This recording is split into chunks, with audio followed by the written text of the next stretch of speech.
is a Chinese saying that, for any consequences, there must be a reason. This applies to the waste crisis Hong Kong is facing today. Hong Kong dumps 13,000 tons of garbage each day.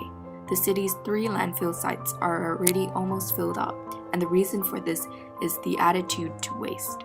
Plastic bags are sturdy, plentiful, easy to carry, and are one of the cheapest alternatives in terms of its production, which is the reason why it is preferred over biodegradable and eco bags. According to the Arlington, Virginia-based American Plastics Council, plastic bags have come into the market where they have taken over 80% of all grocery and convenience stores when they have been introduced a quarter of a century ago. As a result of this, they are everywhere. They sit balled up in a bag in the pantry room. They are the linings of bathroom trash bins. They clutter the landfills and clog roadside drains. They drift off into the sea and fill the stomachs of sea animals. According to the HKSS, over half of the plastic waste discarded in 2009 were plastic bags and has reached its peak percentage in 2005 of 57%, but fell back to 51% in 2008. To elevate this problem, on the 7th of July 2009, the Hong Kong government imposed the very first phase of the environmental levy scheme on plastic shopping bags.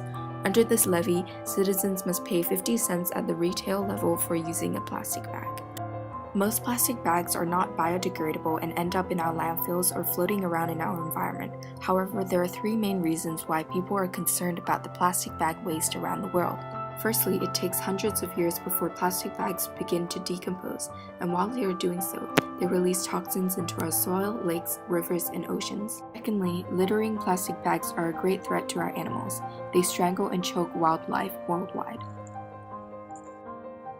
Thirdly, the production of these bags require millions of gallons of petroleum, which is affecting our health and environment and is a huge contributor to global warming. This means that banning it will reduce the carbon dioxide emissions. Plastic bags are made from the chemical form called polyethylene, PE. It is a light, versatile synthetic resin which is made from the polymerization of ethylene. Polyethylene is a member of the family of polyolefin resins. It is the most widely used plastic in the world, especially for the creation of plastic bags. It can be slit or spun into synthetic fibers or modified to take on properties of a rubber. The structure of a polyethylene is very simple as it is a single molecule that is repeated thousands of times.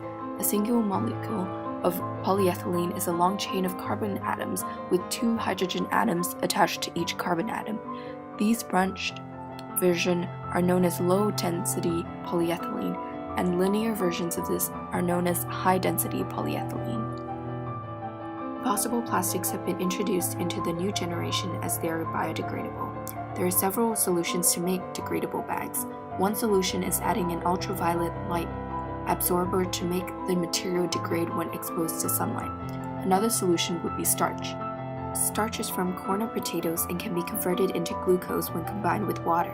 It can be converted into lactic acid, which is polymerized to the biodegradable plastic polylactide.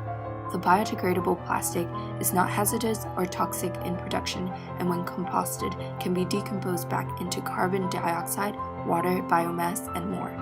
When it is biodegrading, the polylactide chain is converted back into starch without releasing carbon dioxide.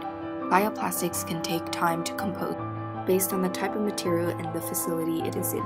Usually is composted in a commercial composting facility where the plastic can be exposed to higher temperatures. This means that it can be reached within 90 to 180 days. Therefore, biodegradable plastic bags are more successful because it provides an alternative that can be used in the same way but is more friendly towards the environment. However, the production of these bags are more expensive and the production time is much slower.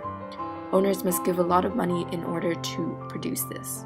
According to the Greening Planet, there are 3 major disadvantages to biodegradable plastics. Firstly, bioplastics are designed to be composted and not recycled. This is because the plant-based materials could contaminate the recycling process if it is not separated from plastics such as soda bottles and milk jugs. Secondly, home composting is not an option. These bioplastics cannot be broken down by the bacteria in our backyard.